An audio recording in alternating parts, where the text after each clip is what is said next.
Hey everyone, I'd like to share you guys some ideas and initial thoughts about the 5-star evolution system that got released a few days ago. I've think quite a lot about it, also talked to some friends, guildmates about it, and came to the conclusion that there is two ways to use it effectively. So the first way is if you're a heavy pay to win player, then you don't need much advice. I mean, you will have enough copies to do whatever you want. But if you're like me, semi free to play or free to play or just not spending too much money, I think the best way to utilize the 5-star evolution system is think in reasoning. Like the first reason, if you're semi free to play, to evolve a creature is actually just for the stats. So that's your main reason if you're gonna evolve. So for example, I evolved my Phantom Leech a few hours ago, and I got a Pursuit 1. So it's not a bad spell, but the main reason why I evolved him was just to get the stats. So you can expect something around 150 attack and 200 hit points if you evolve and make him level 15. So let's see, Phantom Leech got 620 hit attack and 1675 health. I know someone in my arena got one maxed out. This guy got his Phantom Leech maxed out. He got 753, so 130 attack plus 200 hit points more. So that's what you can expect from evolving your 5-star creature. On average, you'll be getting somewhere around 150 attack and 200 hit points. Now, the other reason why you want to evolve them is luck. Um, Sometimes you will get a lucky spell. So, for example, I told you my friend had a Death Knight and he evolved him once and he got an insta kill on him. That's good.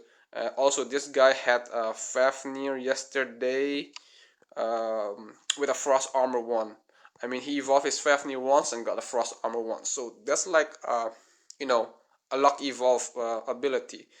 I mean, as a semi-free to play player, you most of the time you will only have like one or two copies of a 5-star creature. So the best way to use them is actually just to evolve both and pray that that you get a lucky spell instead of rather trying to melt. Because if you want to melt something on him, you need at least like 6 copies. Now there are also some interesting ideas. For example, what I'm planning to do is I am planning to put my recycle my horn beast. As you can see, it's 75% expertise. But what I'm gonna do first is I'm gonna evolve my Thalassa and check what ability he comes.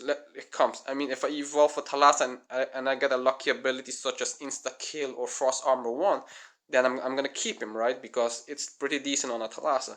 But if I evolve the Thalassa and get a crappy ability, then I'm gonna use the Thalassas to melt into my horn beast. So that way I used a 5-star creature at its maximum potential, in my opinion. Also, something that you want to keep in mind of, this is a perfect example. Sometimes you will get some really crappy abilities. For example, this is the perfect example from this guy, Step Through 1 on Phantom Leech. What you want to do if you get a Step Through 1 is you want to level up your Phantom Leech to level 14 and not 15. Because Step Through 1 is pretty bad overall. It doesn't help you much in the dungeons, trial or something, and if you use the Phantom Leech in the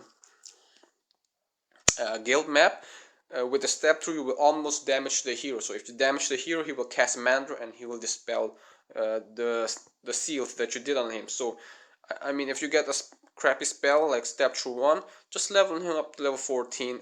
You will lose like maybe 20 health and 20 attack, but that's an idea.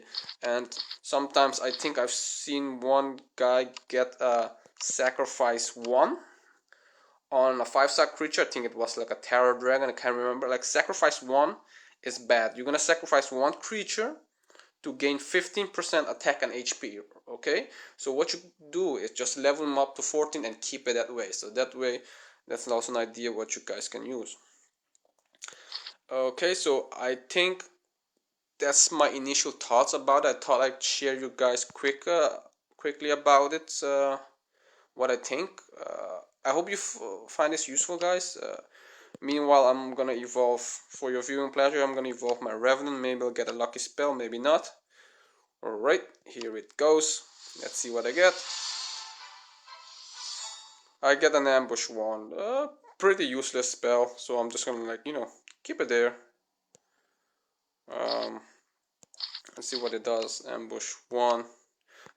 Oh yeah, the downside is that it will increase your cost, so you know, you gotta watch out. The cost is now 21, so you gotta watch out a bit with the cost. So if you're not a high level up, so Ambush Wand is pretty useless on Revenant, so I'm still gonna level him up to 15 just for the extra hit points, but the main reason why I evolved my Revenant was I want the extra hit points, and the affordability is just luck. I'm not gonna get enough copies for my Revenant. I might consider melding the Retreat on some other 4-star creature, but I can't think of any. Maybe Horn Beast. I'm not sure. The Revenant is pretty powerful alone, but you know, keep in mind about your cost, guys. Keep in mind about your cost when you, not to evolve too many 5-star creatures, because it's gonna get a problem. And if I remember correctly, at the mid levels you get 2 extra costs every time you level up. I think 2 extra costs.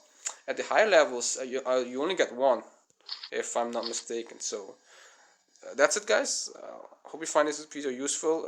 If you do, please like, subscribe, and comment. I'll catch you guys next time, and thanks for watching.